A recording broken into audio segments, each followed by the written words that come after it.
L'exploitation comprend, je dirais, deux parties. Tout d'abord, une partie production de roses coupées, où là, effectivement, on travaille sur une surface de 2500 m². Ensuite, il y a une partie rosier de jardin, qui là est un petit peu plus petite, puisqu'on doit être à 800 m². Et après, il y a tout un local technique. Nous sommes à 29 variétés, avec différents hybrides, différentes couleurs, qui donneront bien sûr des tailles et des couleurs différentes. Les différents cycles de la production sont les suivants. Il y a d'abord la coupe tous les jours, il y a ensuite le tri avec les boutonnages et ensuite l'entretien régulier qui est le pliage et les traitements phytosanitaires. On plante les rosiers dans la fibre de coco tout simplement parce que ça reste un des meilleurs éléments du volume racinaire du rosier. L'avantage de la fertilisation dans les pains de fibre de coco, ça nous permet de récupérer toutes les eaux de drainage qui sont ensuite brûlées, filtrées et qui reviennent automatiquement dans le réseau. Donc nous sommes autonomes à 100% au niveau de la récupération des eaux usées et de la gestion de l'eau.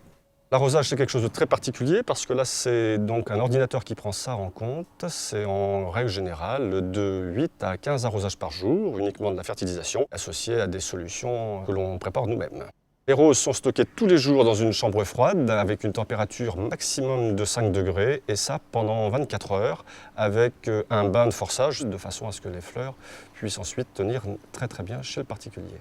Normalement, la production de roses en fonction de la saison est environ de 250 à 300 000 roses à l'année.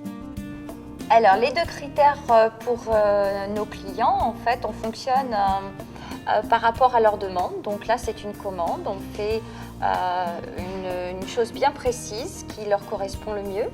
Et ensuite, après, c'est de la création en fonction de la saison, des couleurs que l'on a et puis de notre humeur aussi. Alors, une composition se déroule de la façon suivante. On choisit un support, on choisit nos fleurs et après, c'est de la création et de la décoration. Nous avons 3 points de vente. Donc, le premier sur le lieu de production avec Sylvie et Émilie. Le deuxième à Maran avec Audrey et Laetitia. Et le troisième à Dompierre avec Pauline. Alors, mon rôle sur l'exploitation, c'est de satisfaire d'abord nos clients qui aient envie de revenir. Ensuite, que l'équipe fonctionne dans le même état d'esprit et qu'à travers les 3 points de vente, nos clients retrouvent la qualité, le sourire et la créativité.